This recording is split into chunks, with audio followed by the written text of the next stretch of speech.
அன்னை பர்னிச்சர்ஸ், அன்னை திருமண சீர்வரிசை பொருட்கள், டிவி, ஃபிரிட்ஜ், வாஷிங் மெஷின் உள்ளிட்ட 200க்கும் மேற்பட்ட பொருட்கள் அடங்கிய திருமண சீர்வரிசை ரூபாய் 99,000 மட்டுமே. தமிழகம் முழுவதும் இலவச டோர் டெலிவரி. தொடர்புக்கு 7550014440 9345044044.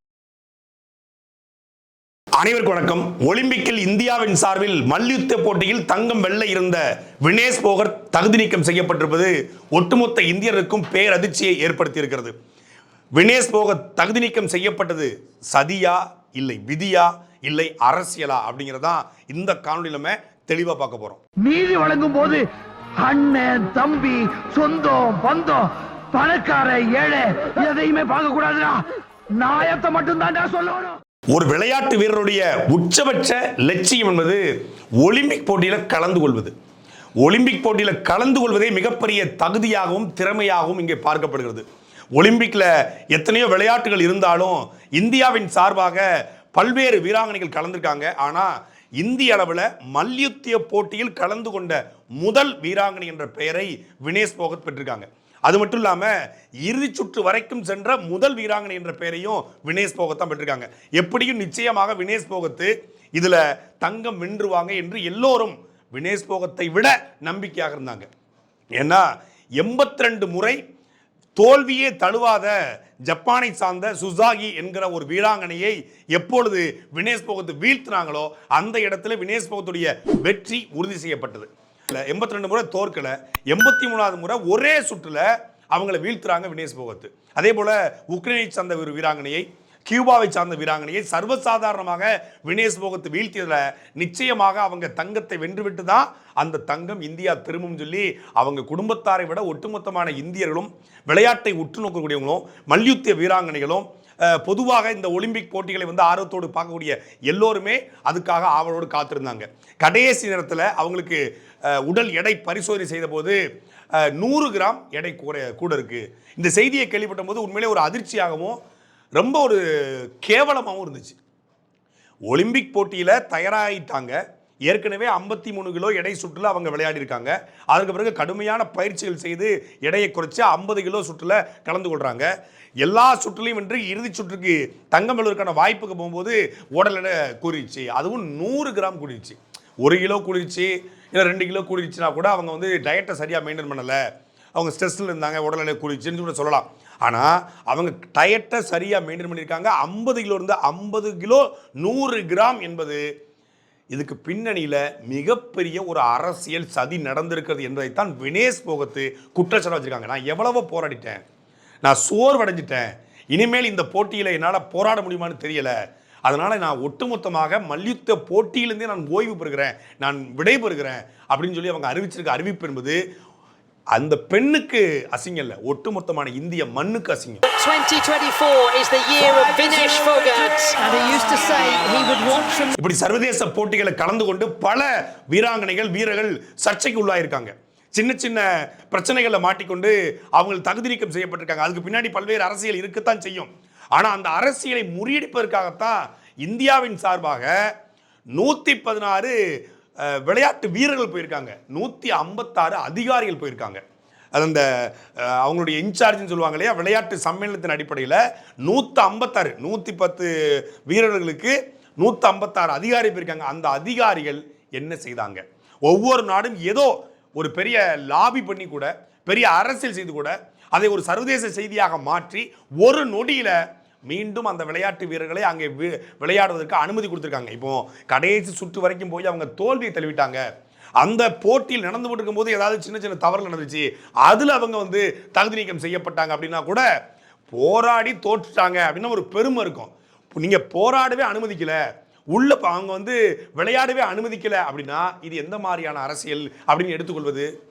நிச்சயமாக அந்த வினேஷ் போகத் தகுதி நீக்கம் செய்யப்பட்டதனுடைய பின்னணியில், இல்லை அந்த தகுதி நீக்கம் செய்யப்பட்டதை எதிர்த்து போராடாமல் இருப்பதுக்கு பின்னணியில் 100 விழுக்காடு அரசியல் இருக்கிறது.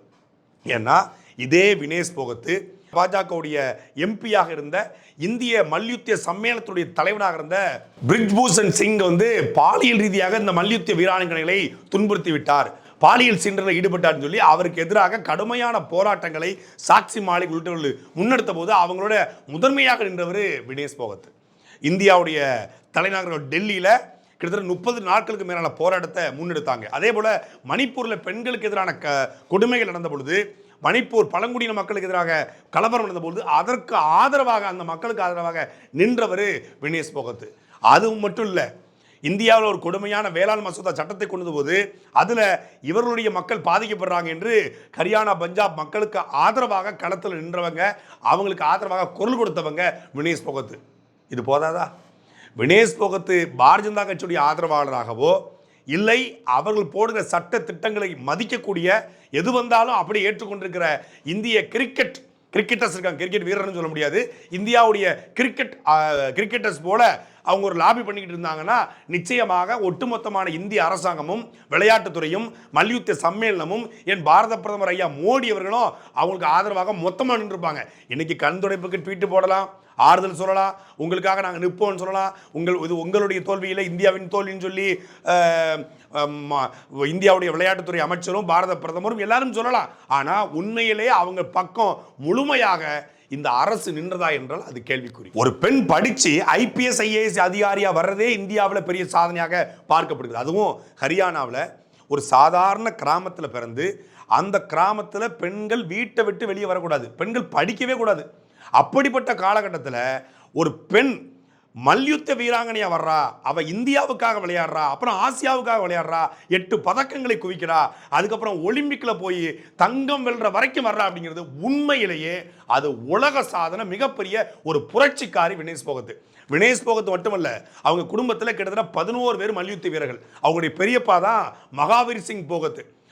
தங்கல் அப்படின்னு சொல்லி அமீர் கான் எடுத்த படத்தினுடைய உண்மையான கதாநாயகன் மகாவீர் சிங் போகத். அவருடைய 2 மகள்கள் கீதா போகத், பபிதா குமாரி, 2 பேரும் தான் அந்த தங்கல் படத்தினுடைய கதை நாயகளாக காட்டப்பட்டிருப்பாங்க.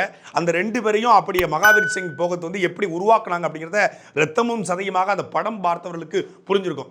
சின்ன வயசுலேருந்தே ஊரில் வந்து சொந்தக்காரங்க எல்லாருமே எதிர்ப்பாங்க, இப்போ பொம்பளை பிள்ளையவே வெளியே அனுப்புறே அப்படின்னு சொல்லி. ஆனால் பெண்களையே அவர் வந்து ஆம்பளை பிள்ளைய மாதிரி வளர்ப்பார். அதுக்கு நல்ல பால் கொடுத்து ஊட்டம் கொடுத்து அந்த பிள்ளைகளுக்காக உழைச்சி ஒரு சாதாரண அரசு ஊழியர் அவர் தன் வாழ்க்கையில் சாதிக்க முடியாத தன் பிள்ளைகளுக்கு எப்படியாவது சாதிக்க வேண்டும் சொல்லி தன் பிள்ளைகளை வளர்த்தாரு. தன் பிள்ளைகளைப் போலவே தன்னுடைய தம்பி மகளாக இருக்கக்கூடிய வினேஷ் போகத்தையும் அவர் இந்த மல்யுத்த போட்டிகளில் ஈடுபட வச்சு தன் மகளுக்கு இணையாக உருவாக்கியிருக்காரு. ஆனால் கீதா போகத், பபிதா குமாரியை விட தாண்டி, அவர்களை தாண்டி வினேஷ் போகத் வந்து இன்னைக்கு உலக அளவில் போயிட்டாங்க. எந்த சமூகத்தில் அடக்குமுறையும் ஒடுக்குமுறையும் நெருக்கடிகளும் இருக்கிறதோ அந்த சமூகத்திலிருந்து வந்தவங்களுக்கு ஒரு வெறி இருக்கும், ஒரு பெரிய வேட்கை இருக்கும், ஒரு தீராத பசி இருக்கும். பெண்கள் அடக்கப்படுற சமூகத்திலிருந்து பெண்கள் வீட்டை விட்டே வெளியே போகக்கூடாது, பெண்கள் படிக்கக்கூடாது, படிச்சுட்டா கல்யாணம் முடிக்கணும், கல்யாணம் முடிச்சு வீட்டுக்குள்ளே இருந்துக்கணும் அப்படிங்கிற ஒரு சூழலிருந்து வந்த அந்த வினேஷ் போகத் இன்னைக்கு உலக அளவில் ஒட்டுமொத்தமான பெண்களுக்குமான ஒரு புரட்சியினுடைய குறியீடாக இன்னைக்கு இந்தியாவில் பல்வேறு பெண்கள் விளையாட்டை சாதிக்கிறாங்க, விண்வெளியில் சாதிக்கிறாங்கன்னா அவங்களை எப்படி நம்ம கல்பனா சாவ்லா ஒரு குறியீடாக பார்க்குறோமோ அப்படி வினேஷ் போகத்தும் இந்திய பெண்களுக்கான ரெப்ரஸன்டேட்டிவாக இருந்தவங்க. அவங்க இன்னைக்கு தங்கம் வென்றிருந்தாங்கன்னா அது அவங்களுக்கான வெற்றியாக இருந்திருக்காது, ஒட்டுமொத்தமான உலகத்தில் அடக்குமுறைக்கு உள்ளாக்கப்பட்ட எல்லா பெண்களுக்குமான வெற்றியாக இருந்திருக்கும். குறிப்பாக இந்த பாலியல் சீண்டல்களில், பாலியல் பிரச்சனைகளில் அவங்க ஆட்கொண்ட பொழுது அதை எதிர்த்து போராடுறாங்க ஒரு அரசு, இந்தியாவினுடைய அரசு, இந்தியாவினுடைய MP, பாஜகவுடைய MP, மிகப்பெரிய அடக்குமுறை அவங்களுக்கு. அதில் மிகப்பெரிய மனச்சோர்வுக்கு ஆளாகப்பட்டாங்க. அது எந்த ஆறுதலையும் விளையாட்டுத்துறையை சார்ந்த அமைச்சர்களோ பாரத பிரதமர் மோடியோ அவங்களுக்கு சின்ன ஆறுதலை கூட சொல்லலை. அவங்களுக்கு எதிராகத்தான் ஒட்டுமொத்த ஊடகங்களும் காட்டப்பட்டது. BJP மொத்தமாக அவங்களுக்கு எதிராக நின்றுச்சு.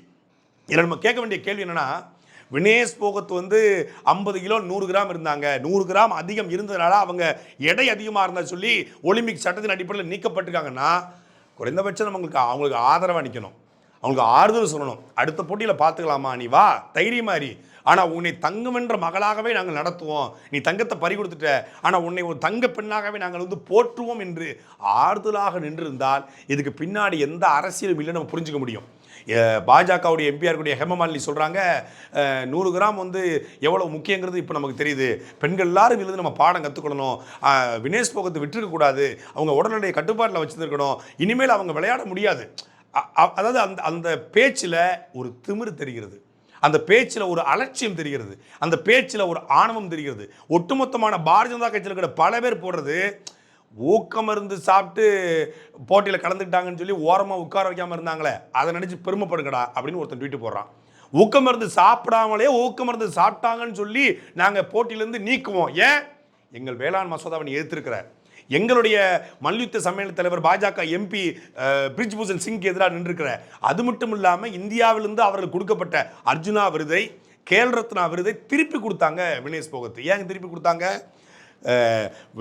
மல்யுத்த சம்மேளனத்துடைய தலைவராக பிரிஜ்பூஷன் சிங் இருக்காரு, அவருக்கு எதிராக இந்த பெண்கள் போராடுறாங்க. அதை தாண்டி அவரை நீக்கணும் அப்படின்னு சொன்னபோது அவருக்கு ஆதரவாக இருக்கக்கூடிய இன்னொருத்தரையே மீண்டும் அந்த மல்யுத்த சம்மேளனத்துடைய தலைவராக போட்டாங்க. அப்போ அதையும் எதிர்த்து அப்போ எங்களுடைய குரல்களுக்கோ நாங்கள் கேட்குற நீதிக்கு இங்கே எந்த மதிப்பும் இருக்காதுன்னு சொல்லி தனக்கு இந்தியாவின் சார்பாக கொடுக்கப்பட்ட விருதை திருப்பி அளிச்சாங்க. அப்படிப்பட்ட ஒருத்தங்களுக்கு நாங்கள் எப்படி ஆதரவாக நிற்போம் அப்படிங்கிறது தான் ஒட்டுமொத்தமான பாஜகவின் குரலாக இருக்கிறது. 100 gram also matters a lot. So we feel very sad for her. I wish she loses that 100 gram quickly. लेकिन मिलेगा नहीं अभी. அப்போ உங்களுடைய தேசப்பற்று என்பது உண்மையிலே தேசத்திற்கான பற்றா இல்லை பாரதிய ஜனதா கட்சிக்கான பற்றா? பாஜகவில் இருப்பவர்கள் வினேஷ் போகத் ஒன்றும் காலிஸ்தானுக்காக விளையாட போலையே, இல்லை பக்கத்தில் இருக்க பாகிஸ்தானுக்காக விளையாட போலையே, இல்லை அவங்க ஒன்றும் சீனாக்காக விளையாட போலையே, இந்தியாவுக்காக தானே விளையாட போனாங்க. இந்திய கொடியை தாங்கிட்டு தானே போனாங்க. அவங்க வென்றாலும் இந்திய கொடி தானே தூக்கி பிடிக்க போறாங்க. இந்தியாவை சார்ந்த வினேஷ் போகத் வென்றார் தானே செய்தி வரப்போகுது. அப்போ எதுக்கு நீங்கள் அவங்களுக்கு எதிராக, அதாவது இந்த 100 கிராம் எடை கூடியிருக்கிறது என்று அறிவித்ததுடைய பின்னணியில் பாஜக இருக்கோ இல்லையோ, ஆனால் நிச்சயமாக அதை தடுக்கிற இடத்துல இந்த பாஜக அதை தடுக்காமல் கைவிட்டு விட்டது, அதை ரசித்தது. எங்களுக்கு எதிராக பேசக்கூடிய நீ ஏன் வெல்லணும் அப்படிங்கிற மனநிலை அவங்க எல்லாருக்குமே இருக்கு அப்படிங்கிறத புரிந்து கொள்ள முடிகிறது. அப்போ இவங்களுடைய தேசப்பற்று என்பது அது பாரதிய ஜனதா கட்சிக்கான பற்றாக இருக்கே ஒழிய ஒட்டுமொத்தமான நாட்டுக்கான நாட்டுப்பற்றா இல்லை அப்படிங்கிறத முழுமையாக புரிந்து கொள்ள முடிகிறது. இது நான் மட்டும் சொல்லல, மல்யுத்த வீரர் கூடிய பஜ்ரங் துனியா சொல்றாரு, நீ தோற்கவில்லை தோற்கடிக்கப்பட்டு விட்டாய் என்கிற வார்த்தையை அவர் பதிவு செய்கிறாரு. அப்போ தோற்கடிக்கப்பட்டு விட்டாய் என்றால் யார் தோற்கடித்தது? இந்த அமைப்பு, இந்த அரசியல், இந்த அதிகாரம் எல்லாம் சேர்ந்து எங்களுக்கு எதிராக நிற்கிற ஒருத்தியை நாங்கள் ஏன் காப்பாற்றணும், நாங்கள் ஏன் வெல்ல வைக்கணும்? அவள் வென்று வந்தாலும் எங்களுக்கு ஒன்றும் இல்லையே. அப்போ அவளுடைய வெற்றி என்பது எங்களுக்கான தோல்வியாக மாறிடும், எங்கள் பிரிஜ்பூஷன் சிங்குக்கு எதிரான வெற்றியாக மாறிடும், எங்கள் சஞ்சய் சிங்க்கு எதிரான வெற்றியாக மாறிடும் என்று அமைதி காத்தது. அமைதி காத்து மட்டும் இல்லாமல் இன்றைக்கி அவதூறையும் சேர்த்து பரப்பி கொண்டிருக்கிறது. கண் துடைப்புக்கு மோடி உள்ளிட்டவங்களை வச்சு ட்வீட் போட்டு ஒரு போஸ்டர் போட்டு கண் துடைப்பு பண்ணுறாங்களே ஒழிய முழுக்க இதில் பாரதிய ஜனதா கட்சியுடைய அரசியல் இருக்குது என்பதுதான் ஒட்டுமொத்தமான எதிர்கட்சிகளுடைய மிகப்பெரிய குற்றச்சாட்டு. இந்தியாவில் உண்மையிலேயே கிரிக்கெட் வீரர்களுக்கு இருக்கிற மரியாதை, அவர்களுக்கு கொடுக்கிற அந்தஸ்து, அவர்களுக்கு கிடைக்கிற உரிமைகள், அவர்களுக்கு கிடைக்கிற மரியாதை மற்ற உண்மையான வீரர்களுக்கு கிடைப்பதில்லை என்பதுதான் இந்தியா ஒலிம்பிக் போன்ற மிகப்பெரிய ஒரு விளையாட்டு போட்டிகளில் வெல்ல முடியாமல் போவதற்கு, பின்தள்ளப்படுவதற்கான மிக முக்கியமான காரணம். அவர் உண்மையிலே வீரர்களா? ஒருத்தன் பாலத்துக்கு போடுறான், ஒருத்தன் அடிக்கிறான், 100 கோடி 200 கோடி கொடுத்து வாங்குறான். அவன் குடிக்கிற கூல்ட்ரிங்க்ஸ்லேருந்து, அவன் கொடுக்குற சாப்பாடுலேருந்து, அவன் போடுற சோப்புலேருந்து எல்லாம் விளம்பரப்படுத்தி விளம்பரத்தில் கோடிக்கணக்கில் காசை வாங்கி பல கோடிலாகி திருப்பி 45 வயசு ஆன உடனே பாஜகலையோ இல்லை காங்கிரஸோ ஒரு எம்பி சீட்டை வாங்கிட்டு போய் ராஜ்யசபாவில் உட்காந்துடுறான். அதுதான் இந்தியாவுடைய கிரிக்கெட்டுகளுக்கு இருக்கிற. ஆனால் கிரிக்கெட்டுகளுக்கு கொடுக்குற மதிப்பு இங்கே பல மடங்கு.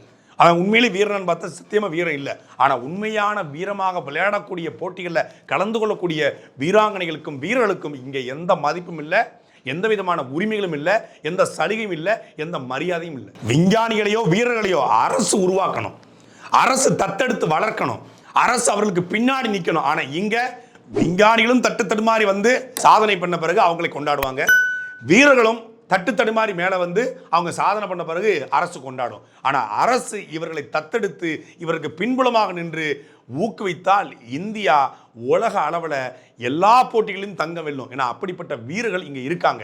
ஆனால் அப்படிப்பட்ட வீரர்களை இந்தியா உருவாக்க விரும்பவில்லை. அதுக்கு பின்னால முழுமையான அரசியல் இருக்கிறது. வினேஷ் போகத்துக்கு எதிராக ஒரு சில பதிவுகள் இருந்தாலும் அவங்களுக்கு ஆதரவாக பதிவுகள் தான் அதிகமாக இருக்கிறது சமூக வலைதளங்களில். அப்படி ஒரு பதிவு தமிழில் ஒரு மீமை, முதல்வன் படத்தில் அர்ஜுனுடைய வீட்டை இடிச்சிருவாங்க பாம்பு வச்சு. அதற்கு பிறகு ரகுவரன் பார்ப்பார். அந்த காட்டில் அர்ஜுன் பேசுகிற வசனத்தை வினேஷ் போகத்து பேசுவது போல ஒரு மாற்றி ஒரு மீம் போட்டிருந்தாங்க. உண்மையிலே அதில் பேசுனதா சத்தியமான உண்மை. பாலியல் துன்புறுத்தலுக்கு ஆளானப்போ ஒரு ஆறுதல் கூட சொல்லல. இப்படி நம்ம நாட்டுக்காக தங்க ஜெயிக்கும் போது அநியாயமா டிஸ்குவாலிஃபைட் பண்ணிட்டியே. தகுதி பண்ண 10 நிமிஷம் ட்வீட் போட்டேன்ல, அப்புறம் என்ன? நீ இன்னைக்கு தோற்கடிச்சிருக்கலாம், ஆனால் நிச்சயமாக ஒரு நாள் மக்கள் உன்னை வீழ்த்துவார்கள். தேர்தல்னு ஒன்று வரும், அங்கே மக்கள் வாக்கு செலுத்துகிற இடம்னு வரும். அன்றைக்கு இதை மனதில் வைத்து மக்கள் உனக்கு எதிராக நிற்பாங்க அப்படிங்கிற அந்த மீம் தான் இந்த வினேஷ் போகத்துடைய ஒட்டுமொத்தமான இந்த விளையாட்டு வாழ்க்கையை பதிவு செய்கிறது. சாட்டை எடுத்து நாட்டை திருத்து, இளம் தலைமுறை தானே நீ வழி